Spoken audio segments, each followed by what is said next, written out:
Baik, bismillahirrahmanirrahim. Assalamualaikum warahmatullahi wabarakatuh. Selamat siang, salam sehat, salam segar, salam bugar untuk kita semua. Baik, Bapak Ibu Guru yang saya hormati, pertama-tama izin saya menyampaikan permohonan maaf karena pada kesempatan siang hari yang cukup terik dan mungkin cukup mengantuk ini, saya mengganggu kesibukan Bapak Ibu untuk hadir di tempat ini guna bersama-sama kita mengikuti kegiatan yang menjadi salah satu tugas kami di Pendidikan Guru Penggerak. Adapun tugasnya adalah kami diminta untuk melakukan kegiatan berbagi terkait dengan konsep dan pemahaman yang telah kami dapatkan di program Guru Penggerak. Adapun modul yang akan kami diseminasikan atau presentasikan pada kegiatan siang hari ini adalah modul 1.4 terkait dengan budaya positif. Baik, untuk memulai kegiatan ini, marilah kita sama-sama untuk mengambil berkahnya dan manfaat dari kegiatan ini. Kita buka dengan sama-sama melafazkan bacaan Al-Basmalah. Bismillahirrahmanirrahim. Baik Bapak Ibu, saya langsung saja. Adapun kegiatan kita pada siang hari ini adalah kegiatan berbagi praktek atau aksi nyata terkait dengan modul 1.4 di budaya positif. Seperti kita ketahui bersama bahwa saya menjadi salah satu daripada peserta pendidikan guru penggerak di Angkatan 11 Grup 29 Provinsi Nusa Tenggara Barat. Mudah-mudahan di kegiatan selanjutnya ada daripada Bapak Ibu atau rekan-rekan kita yang lain yang mampu bergabung di program ini. Apapun agenda kita pada siang hari ini, tadi kita bersama-sama membuka dengan melafazkan bacaan basmalah, kemudian nanti kita akan melanjutkan kegiatan di pemahaman terkait dengan modul, kemudian eksplorasi dan juga kegiatan refleksi. Adapun capaian daripada modul kita pada kegiatan hari ini ada memahami konsep menurut Ki Hajar Dewantara, kemudian melakukan evaluasi dan juga refleksi, dan yang terakhir adalah memahami peran kita sebagai guru untuk membangun budaya positif di dalam menerapkan konsep disiplin positif dalam berinteraksi dengan murid. Jadi ini menjadi penting Bapak Ibu, bagaimana kita ketahui bersama bahwa di sekolah kita atau mungkin di semua satuan pendidikan, disiplin ini menjadi satu kata yang terus menerus tidak pernah lepas untuk kita jaga, tidak pernah lepas untuk kita terus kawal, sehingga bagaimana kita mampu mengantarkan peserta didik kita untuk mampu menyadari akan arti pentingnya sebuah disiplin. Ini ada beberapa pertanyaan yang tentu saja menjadi sesuatu yang harus kita pahami bersama. Apakah hukuman itu mampu mendisiplinkan anak? Apakah kemudian hukuman dengan hal yang positif seperti membaca atau membersihkan halaman juga mampu mendisiplinkan anak? Atau mungkin dengan kita memberikan sebuah penghargaan atau reward itu akan mampu juga meningkatkan motivasi atau belajar anak? Ini menjadi sesuatu yang nanti akan sama-sama kita pelajari. Adapun topik yang akan kita bahas pada siang hari ini ada 6, yaitu terkait dengan disiplin positif dan nilai-nilai kebajikan universal. Kemudian ada teori motivasi, hukuman dan penghargaan serta restitusi. Kemudian ada yang kita sebut dengan keyakinan kelas. Kemudian ada di 2.4 nanti terkait dengan kebutuhan dasar manusia dan dunia yang berkualitas. Kemudian 2.5 terkait dengan 5 posisi kontrol. Dan yang terakhir di 2.6 terkait dengan segitiga restitusi. Baik, kita mulai di materi yang pertama terkait dengan disiplin positif dan nilai-nilai kebajikan universal. Jadi kita mulai dari sebuah paradigma, Bapak Ibu, bagaimana kita sebagai seorang guru. Di sini ada sebuah kasus ya, di mana kita diminta untuk mengepalkan tangan. Nanti kemudian kita dengan sekuat tenaga mencoba untuk membuka ya kepalan tangan kita yang di dalamnya sudah berisi dengan kertas. Nanti ada satu filosofi yang kita bisa ambil dari kegiatan ini, di mana nantinya ternyata bahwa sekuat apapun usaha yang kita lakukan, jika kita tidak memiliki kemauan untuk melakukan sesuatu, maka itu akan menjadi sesuatu yang sia-sia. Nah, di sini ada sebuah paradigma teori terkait dengan teori kontrol. Jadi bahwa selama ini kita beranggapan bahwa guru itu mampu mengontrol murid. Yang kedua, bahwa kita beranggapan bahwa kritik itu akan membuat orang merasa bersalah, akan mampu menguatkan karakternya. Kemudian ilusi yang lainnya juga bahwa penguatan positif itu akan bermanfaat. Dan yang keempat, bahwa orang dewasa itu, kita sebagai guru misalnya itu beranggapan bahwa punya hak untuk memaksa. Ya, jadi ini sebuah paradigma atau konsep yang selama ini kita pegang, yang nantinya sebenarnya ketika kita membahas lebih jauh bahwa hal-hal ini belum tentu sesuai dengan prinsip-prinsip bagaimana kita akan menumbuhkan sebuah budaya positif atau disiplin pada peserta didik kita atau pada murid kita.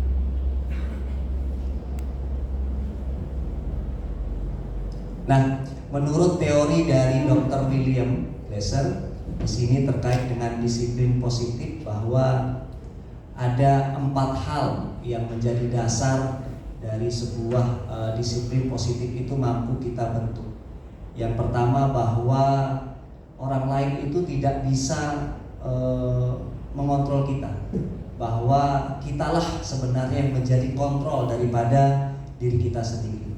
Kemudian yang kedua, bahwa apapun yang kita lihat sebagai sebuah perilaku misalnya dari peserta didik kita, itu pasti memiliki sebuah tujuan dan didasari oleh sebuah latar belakang. Kemudian yang keempat, di sini prinsipnya bahwa kita tidak boleh berpikir menang, harusnya kita berpikir menang dan menang gitu. Kemudian berkolaborasi dalam menciptakan sebuah pilihan-pilihan baru. Ini menjadi penting untuk kita menciptakan sebuah budaya positif.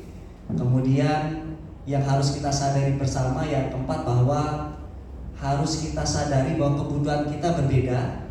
Kemudian kita harus juga bisa memahami bahwa orang lain itu memiliki sudut pandang yang berbeda tentang sesuatu.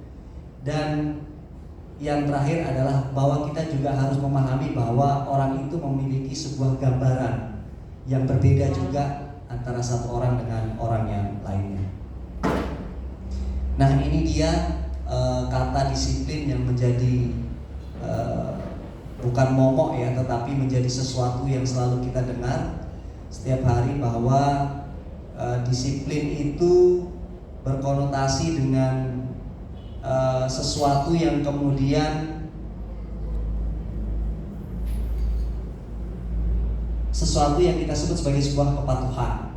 Jadi sesuatu yang kemudian bagaimana kemudian kita memahami bahwa segala sesuatu yang kita lakukan itu menjadi sesuatu yang kemudian muncul dari kesadaran kita sendiri.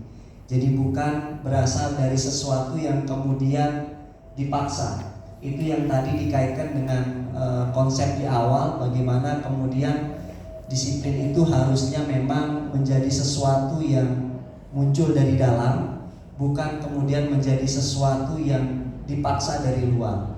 Karena apa yang akan terjadi jika misalnya sesuatu yang kita yakini itu menjadi sesuatu yang muncul dari dalam, maka tidak ada sebuah kontrol, ada atau tidaknya sebuah hukuman, itu tidak akan menjadi masalah. Bahwa itu akan kemudian kita jalankan, akan kemudian kita patuhi, menjadi sesuatu yang kita buat menjadi prinsip di dalam perilaku kita sehari-hari. Nah, terkait dengan disiplin, ada hubungannya dengan sebuah nilai-nilai kebajikan, bahwa nilai-nilai kebajikan adalah sebuah sifat positif manusia yang menunjukkan sebuah tujuan mulia yang ingin dicapai oleh setiap individu, di mana kita ketahui bersama bahwa kebajikan universal itu berasal dari sesuatu yang kemudian kita yakini bersama dengan melewati sebuah lintas budaya, begitu, lintas bahasa, lintas agama. Jadi sesuatu yang kemudian kita yakini sebagai sebuah kebaikan atau perilaku yang dapat kita terima bersama. Itu yang hubungannya dengan sebuah disiplin positif dihubungkan dengan nilai-nilai kebajikan universal. Selanjutnya kita masuk ke materi yang kedua, yaitu tentang teori motivasi, hukuman, penghargaan, dan juga restitusi. Nah, ini dia Bapak Ibu, jadi sesuatu yang kemudian muncul, sebuah motivasi itu ada yang sifatnya eksternal, ada juga yang sifatnya internal. Nah, motivasi yang kemudian sifatnya dari eksternal atau dari luar itu cenderung akan menyebabkan sebuah ketidaknyamanan, kemudian cenderung untuk memperoleh sebuah imbalan atau reward, dan tentu juga menjadi sesuatu yang butuh dihargai. Jadi kalau bahasa kita itu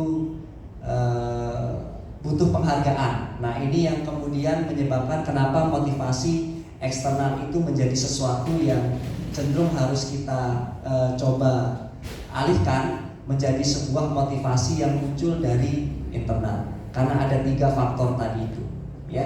Jadi ada rasa tidak nyaman, kemudian selalu membutuhkan imbalan, dan juga selalu butuh untuk dihargai. Itu yang kemudian menjadi latar belakang kenapa kita harus menghindari sebuah motivasi yang keluar dari motivasi dari luar. Nah, sesuai dengan apa yang disampaikan oleh Ki Hajar Dewantara, bahwa dihubungkan dengan prinsip daripada kurikulum kita terkait dengan kurikulum merdeka, bahwa merdeka itu artinya tidak hanya terlepas dari sebuah perintah, akan tetapi cakap untuk memerintahkan diri sendiri. Nah, ini yang kita hubungkan, bagaimana kemudian disiplin itu muncul bukan hanya karena ada paksaan dari luar, tapi memang benar-benar muncul dari dalam. Ini jika dihubungkan dengan konsep merdeka dalam artian filsafat daripada KHD, maka itulah yang dimaksud dengan merdeka. Jadi sesuatu yang muncul dari dalam diri kita tanpa ada sebuah paksaan dari luar. Ini beberapa contoh kasus bagaimana kita mendapatkan sebuah bentuk-bentuk penghargaan.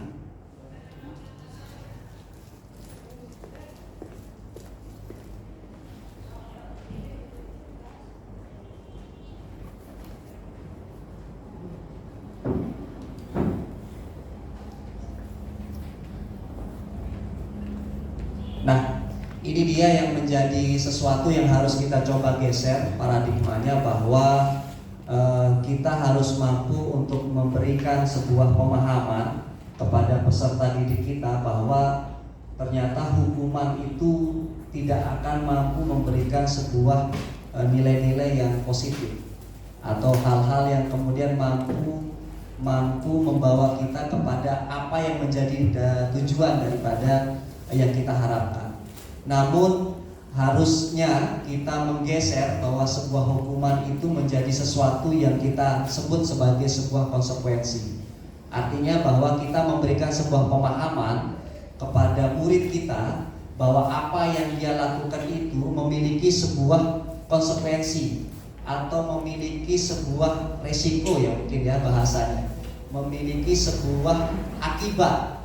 Nah, ketika kemudian peserta didik kita diberikan sebuah pemahaman bahwa apa yang menjadi sesuatu yang mereka lakukan itu akan membawa sebuah dampak atau akibat, ini yang nanti akan menuntun mereka secara perlahan untuk mampu menjalankan segala sesuatunya itu cenderung menjadi lebih stabil atau cenderung menjadi lebih kuat. Artinya bahwa mereka tidak akan bergantung kepada sesuatu yang kemudian karena ada unsur paksaannya, ya.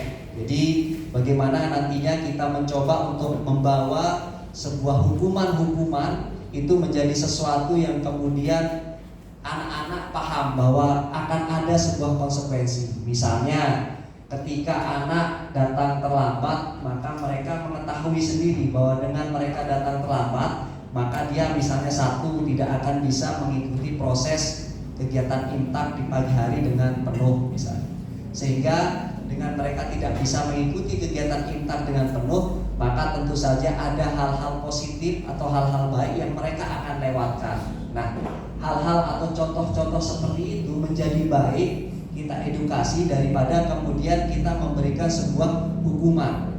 Karena hukuman cenderung akan mengarah kepada sesuatu yang tidak akan permanen, sesuatu yang kemudian merasa bahwa mereka diintimidasi, bahwa mereka cenderung merasa bahwa itu menjadi sesuatu yang dipaksakan. Nah, itu tidak akan menyebabkan sebuah kesadaran diri yang penuh, sehingga apa yang kemudian menjadi sesuatu yang kita harapkan cenderung tidak akan bertahan atau cenderung, makanya mungkin kita tidak jarang kita hukum anak itu yang tidak masuk lagi. Kemarin kita baru hukum anak yang mungkin tidak mematuhi tata tertib yang ada di sekolah.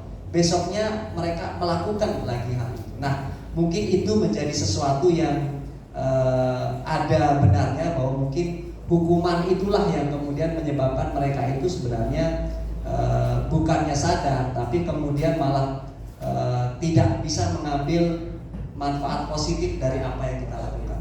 Jadi kita coba untuk membawa mereka kepada pemahaman bagaimana sebuah tindakan yang mereka lakukan itu membawa konsekuensi-konsekuensi. Ya.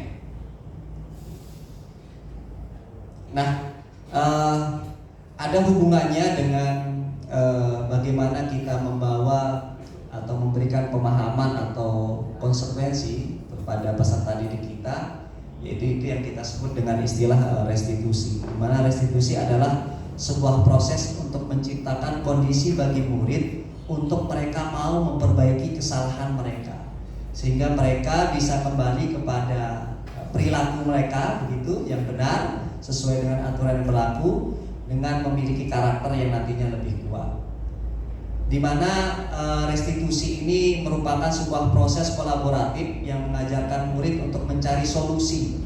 Jadi mereka mengerti bahwa apa yang mereka lakukan itu menjadi sesuatu yang sebenarnya tidak baik misalnya, menjadi sesuatu yang tidak patut dilakukan dan seterusnya. Dan membantu murid berpikir tentang seperti apa mereka ingin menjadi atau tujuan mereka ingin menjadi apa dan bagaimana mereka harus memperlakukan orang lain. Ya. Jadi konsepnya bahwa untuk memberikan sebuah penguatan kepada peserta didik kita tentang bagaimana mereka menyadari peran mereka sebagai peserta didik misalnya di sekolah ini adalah dengan bagaimana kita merubah sebuah hukuman menjadi sebuah konsekuensi dengan melalui pola restitusi. Ini dia beberapa contoh kasus ya, atau mungkin contoh indikator-indikator yang menunjukkan bahwa kita pasti akan gagal ya ketika kita akan melakukan sesuatu dengan memaksakan sebuah hukuman. Jadi identitasnya nanti pasti akan gagal atau tujuan kita pasti akan gagal. Kemudian sesuatu itu akan berhasil, sukses, apapun itu yang kita akan inginkan jika kita mencoba untuk mengarahkan anak-anak untuk mengerti bahwa apa perilaku itu, konsekuensinya, dan bagaimana kemudian kita memberikan pemahaman tentang sesuatu yang baik itu melalui kegiatan restitusi. Jadi kita dorong ya dari hal yang negatif menjadi sesuatu yang positif. Namun kalau misalnya kita belum mampu sampai ke yang positif, yang paling tidak kita di posisi netral lah, di posisi konsekuensi. Jadi kita memberikan pemahaman kepada anak-anak tentang apa yang mereka lakukan itu apakah benar atau salah. Ini beberapa ciri-ciri untuk kita menuju ke arah restitusi. Ya, selanjutnya kita masuk ke materi berikutnya. Mohon maaf Bapak Ibu karena mungkin agak cepat karena memang ada 40 slide. Materi berikutnya yaitu terkait dengan keyakinan kelas. Nah, kalau mungkin kita biasa menyebutnya di kelas-kelas kita itu tata tertib kelas gitu ya, atau kesepakatan kelas. Nah, mungkin ini menjadi bahasa yang mungkin agak sedikit memiliki multi tafsir, tapi di sini kita memiliki satu konsep atau pedoman bahwa apa yang menjadi sesuatu yang kita sepakati bersama di dalam kelas itu kita sebut sebagai sebuah keyakinan kelas. Nah, ini dia. Mengapa tidak disebut peraturan? Mengapa harus keyakinan? Jadi di sini ada beberapa hal yang menjadi dasar kenapa kemudian kita harus merubah sesuatu yang selama ini kita sebut sebagai sebuah peraturan itu menjadi sesuatu yang kita sebut sebagai keyakinan.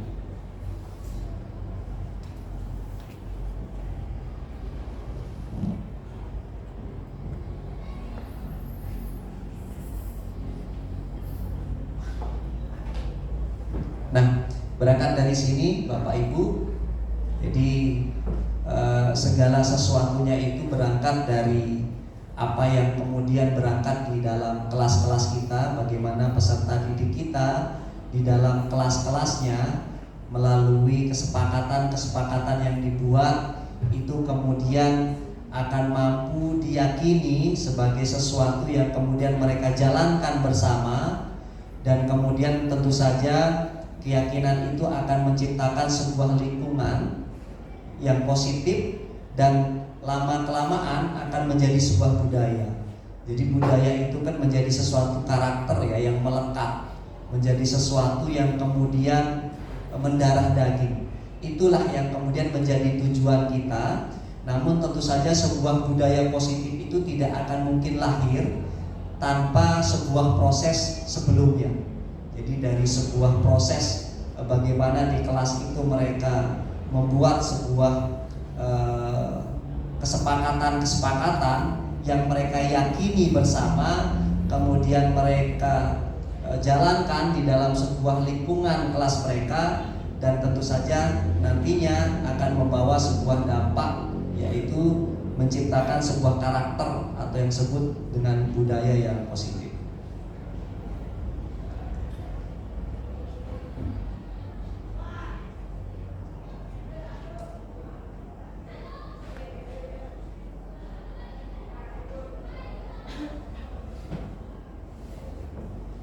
Baik, kita lanjut ke materi berikutnya, yaitu terkait dengan materi kebutuhan dasar manusia dan dunia yang berkualitas. Jadi mohon maaf Bapak Ibu, saya split walaupun mungkin di satu materi isinya mungkin antara 5 sampai 10, tapi saya tidak akan menjelaskan semuanya karena memang waktu yang sangat terbatas, dan juga mungkin dengan saya menyampaikan satu slide itu cukup memberikan sebuah pemahaman dari intisari materi tersebut.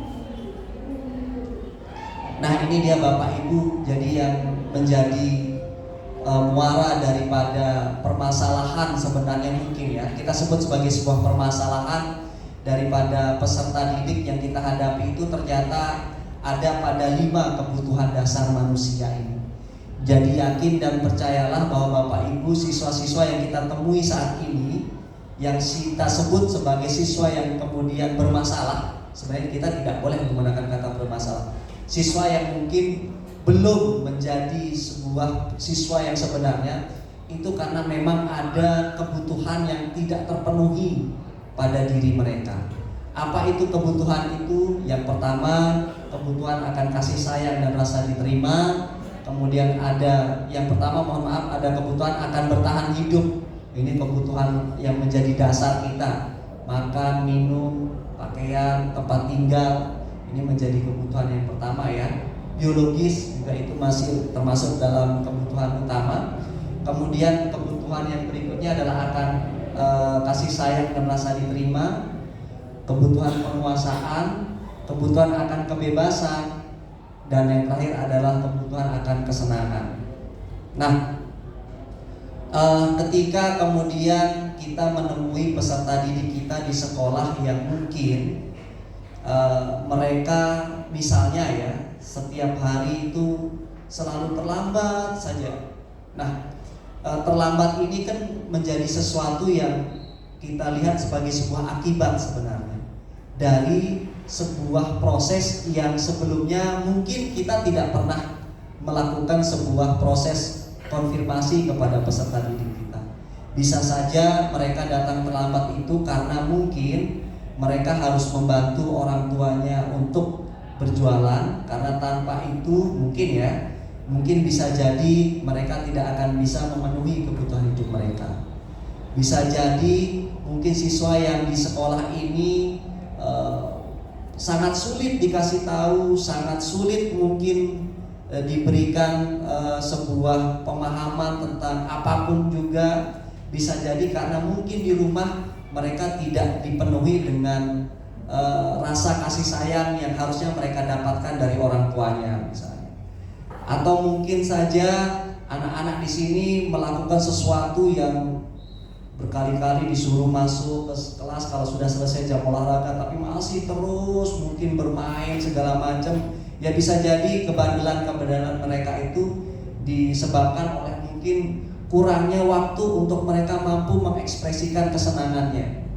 Ya, jadi ternyata memang ketika kemudian kelima kebutuhan itu tidak terpenuhi pada diri kita, diri murid kita, atau diri setiap individu, itu pasti akan memunculkan sebuah perilaku negatif. Nah, perilaku negatif itu adalah menjadi sebuah akibat sebenarnya dari ketidak terpenuhinya kebutuhan itu. Nah, jadi bagaimana solusinya? Ya tentu saja kita tidak bisa langsung menyalahkan ya akibatnya, tapi bagaimana kemudian kita men-tracking kebutuhan itu menjadi sesuatu yang kemudian kita coba pahami sehingga kita mungkin lebih bisa bijak dalam mengambil sebuah keputusan. Jadi itu ya terkait dengan materi kebutuhan dasar. Kemudian saya langsung masuk ke materi kelima, yaitu tentang materi selanjutnya, yaitu 5 posisi kontrol. Bapak Ibu, selama ini kita percaya dan yakin bahwa kita sebagai seorang guru itu terkadang memang memiliki, kalau kita lihat di sini posisi kita macam-macam Bapak Ibu. Ada yang kemudian selama ini kita selama menjadi guru itu selalu berposisi sebagai penghukum. Mungkin ada yang kemudian kita sebagai seorang guru selalu berada pada posisi sebagai orang yang selalu membuat murid kita merasa bersalah. Atau mungkin ada beberapa di antara kita yang mengambil peran posisi sebagai teman atau sebagai pemantau, dan ada yang kemudian sebagai manajer. Nah, dari kelima posisi ini kalau kita kaitkan dengan sebuah identitas sukses atau identitas berhasil, maka harusnya kita semua mengambil posisi kita menjadi sebuah posisi manajer. Nah, apa itu posisi manajer? Jadi posisi manajer itu ciri-cirinya adalah bagaimana kemudian kita mampu memposisikan diri kita untuk mampu memberikan sebuah pendampingan ya kepada peserta didik kita di dalam proses kita sebagai seorang guru. Nah, di sini beberapa contoh di diagram ini, di mana ada perbedaan memang karakter antara seorang guru bersifat penghukum, pembuat bersalah, sampai dengan di posisi manajer. Misalnya terkait dengan kata-kata. Misalnya kalau kata-kata orang yang guru yang penghukum itu nanti akan lebih banyak muncul kata-kata seperti ini. Kalau kamu tidak melakukan, awas ya. Nah, ini kan ada sebuah ancaman. Ini masuk dalam kategori guru yang masuk dalam kategori penghukum. Namun kalau guru yang misalnya berkarakter sebagai seorang teman, maka dia kata-katanya akan seperti ini lebih banyak. Ayo lakukan demi ibu. Masa kamu tidak mau? Ingat ya, ibu tidak. Ingat ya, tidak ibu akan membantu. Nah, itu menjadi sesuatu yang kemudian kita maknai bahwa guru itu memposisikan diri sebagai teman misalnya. Nah, kalau kemudian kita ingin memposisikan diri sebagai seorang manajer, maka kita akan mengeluarkan kata-kata seperti ini misalnya. Apa yang kamu yakini? Apa yang kamu bisa kerjakan untuk merubah masalah ini? Nah, ini beberapa contoh dari tutur kata atau bagaimana kita berkata-kata. Kemudian kalau kita lihat dari kegiatan-kegiatan yang lain, itu nanti bisa kita lihat di diagram itu ya.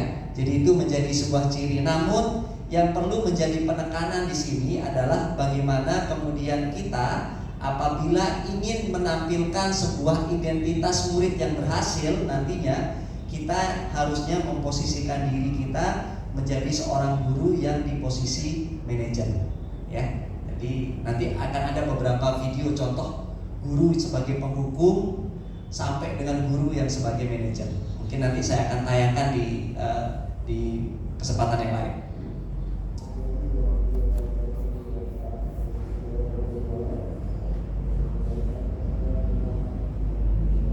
Ya, selanjutnya saya masuk ke materi yang terakhir ini, Bapak Ibu, yaitu materi segitiga restitusi. Nah, segitiga restitusi ini menjadi sebuah akhir daripada sebuah proses yang saya sebut tadi ketika kita menemukan sebuah peserta didik yang kemudian mengalami masalah, gitu ya.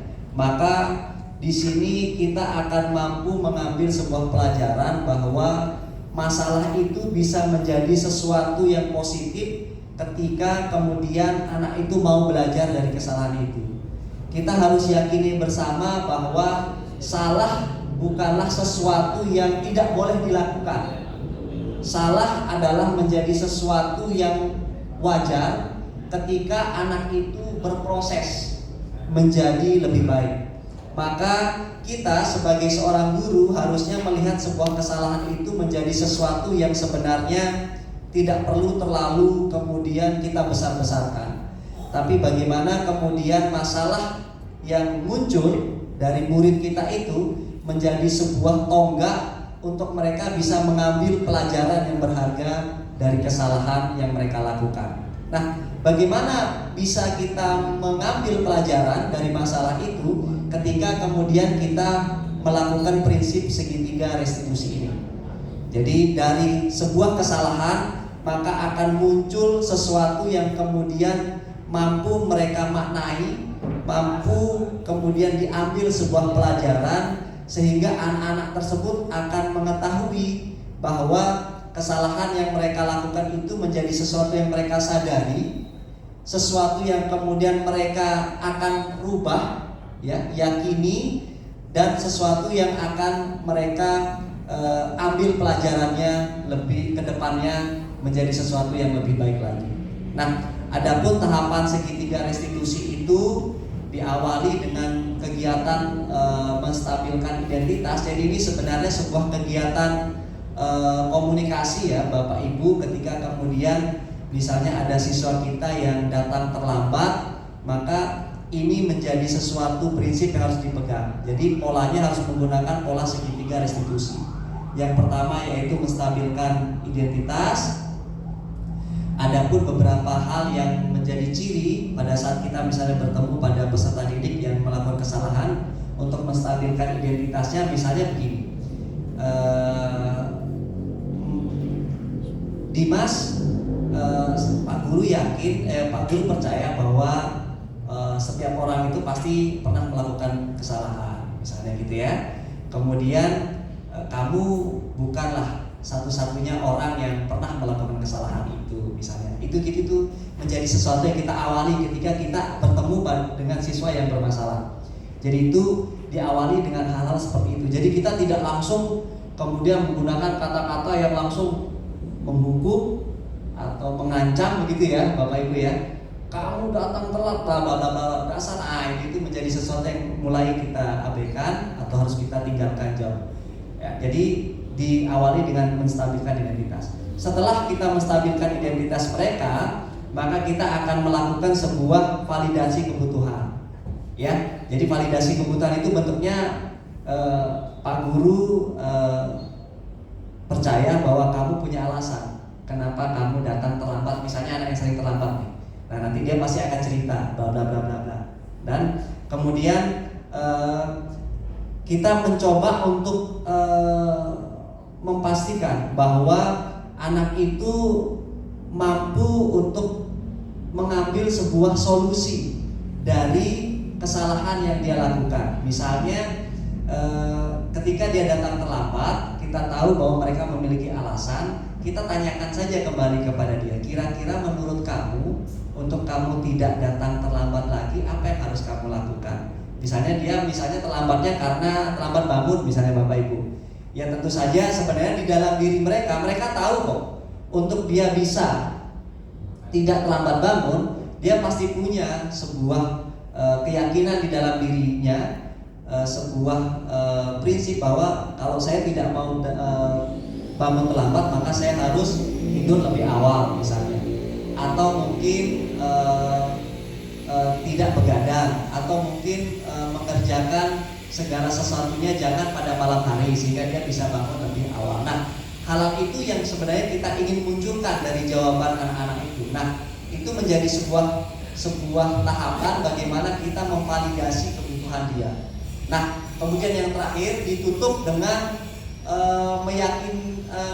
menanyakan keyakinan.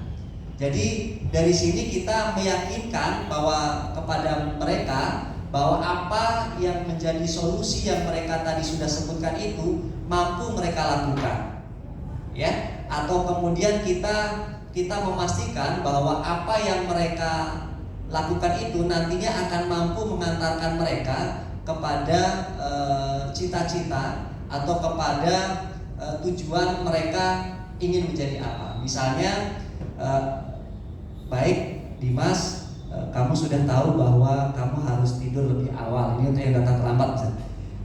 Datang lebih awal. Pak Guru pastikan dan yakinkan bahwa kamu mampu melakukannya. Pak Guru akan coba cek besok dan 1 minggu ke depan bahwa kamu tidak akan datang terlambat seperti itu lagi. Dan yakinlah bahwa dengan kamu datang tepat waktu, maka kamu akan mampu menjadi sebuah pribadi nantinya yang lebih baik, dan kamu akan mampu mencapai apa yang menjadi cita-cita kamu. Nah, itu mungkin bahasa-bahasa yang akan muncul ketika kita kemudian akan memastikan atau apa yang mereka yakini itu akan mereka lakukan. Nah, secara teori segitiga restitusi ini menjadi sesuatu yang kemudian akan mampu menciptakan sebuah identitas yang sukses dari pribadi-pribadi peserta didik kita. Ya, ini beberapa contoh ya, tadi beberapa kata-kata yang coba disampaikan oleh guru ketika dia melakukan sebuah kegiatan segitiga restitusi, dari menstabilkan identitas, kemudian validasi kebutuhannya, dan menanyakan keyakinannya. Baik Bapak Ibu, mungkin itu yang bisa saya sampaikan dalam kegiatan presentasi diseminasi terkait dengan budaya positif. Jika memang ada sesuatu yang ingin ditanyakan, saya persilahkan, tapi saya batasi 3 saja, 1 termin, 3 penanya. Saya mohon bantuan dari Bu Desutri untuk mencatat apa yang menjadi pertanyaannya untuk kita bisa diskusikan bersama. Terima kasih, disilakan.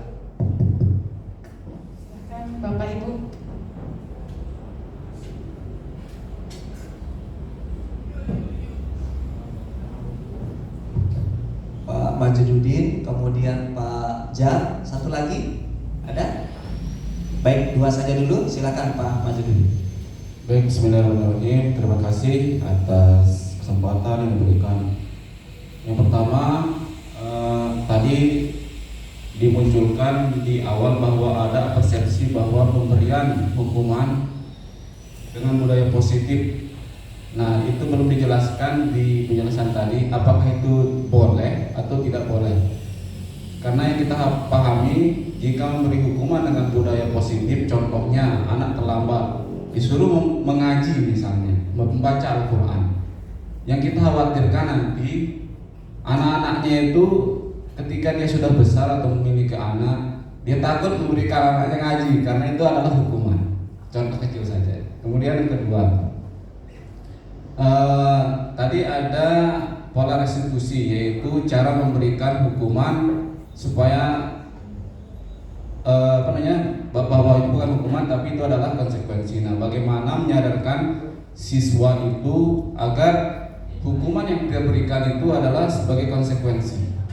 Karena anak-anak ini kan mereka hanya paham bahwa itu adalah hukuman. Ya. Kemudian yang ketiga, kegiatan guru penggerak ini sudah lama. Angkatan berapa ini Pak Guru? 11. Ya. Kemudian di situ banyak sekali teori-teori, kemudian ada aksi nyata. Nah, mungkin pernah didengar atau pernah nggak di aksi nyata guru penggerak itu bahwa pola restitusi ini berhasil. Karena yang kita lihat aksi nyata yang diaksikan oleh Bapak Ibu guru penggerak ini hanya produk saja. Tidak pernah kita melihat apakah pola restitusi ini berhasil atau tidak. Baik. Assalamualaikum warahmatullahi wabarakatuh. Ya, selanjutnya Pak Zar.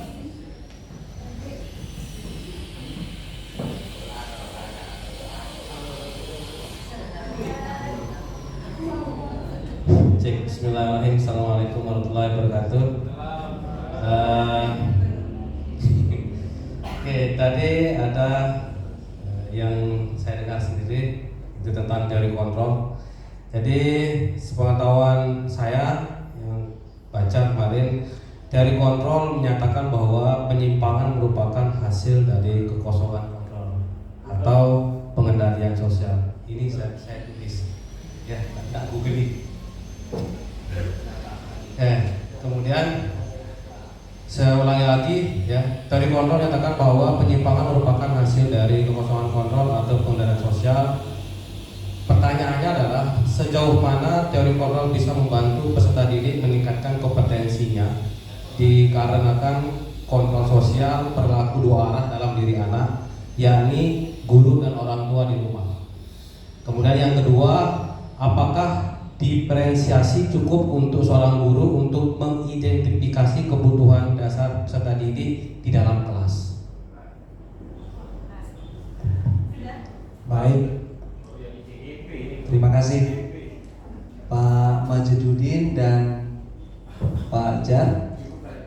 Baik, mungkin ini mewakili ya dari beberapa. Pak Guru, saya bacakan. Boleh, silakan Oke, dibacakan. yang pertama dari Pak Majidudin, ada 3 pertanyaan.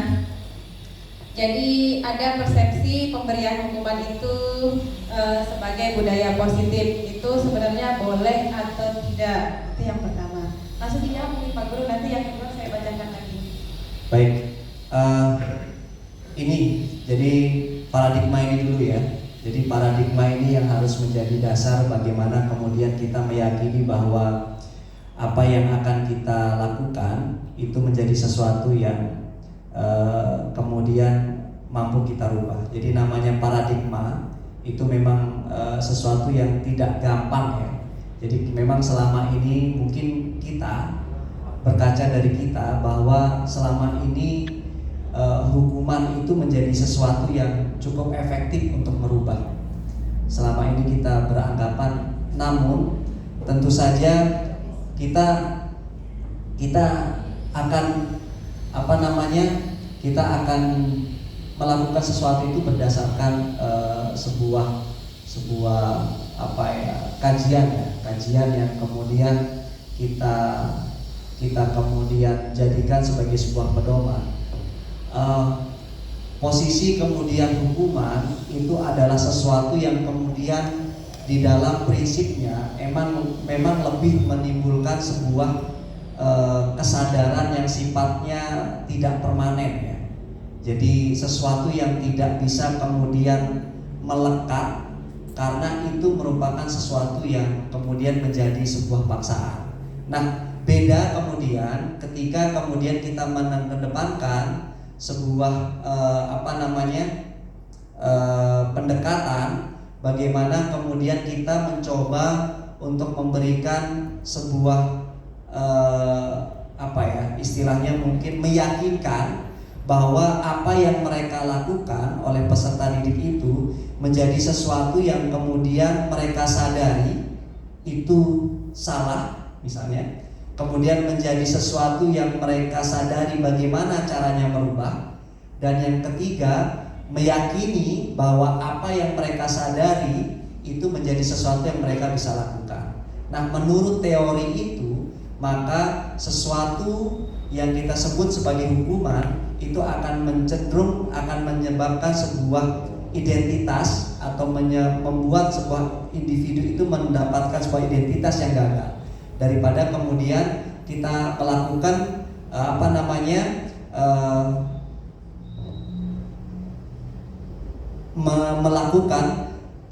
meyakini teori yang tadi saya sampaikan. Jadi itu ya. Jadi bagaimana kemudian hukuman itu, baik itu sifatnya hukuman itu mungkin sifatnya sesuatu yang positif, itu cenderung akan masih menimbulkan sesuatu yang kemudian menjadi sesuatu keterpaksaan. Nah, oleh karena itu harus kita yakini bersama bahwa ketika ada sebuah pelanggaran atau kesalahan yang dilakukan, itu maka teori restitusi ini yang harusnya coba kita kedepankan ya. Jadi bagaimana tadi ya tiga prinsip itu yang harus kita pahami bersama ya. Itu kemudian untuk selanjutnya pertanyaan dari Pak Zan. Sebenarnya tadi yang ditanyakan sama Pak Majidu itu 3, tapi kayak sudah tercover. Ya, jadi dirangkum menjadi satu. Okay, yes. Jadi itu yang harus kita sadari bersama ya.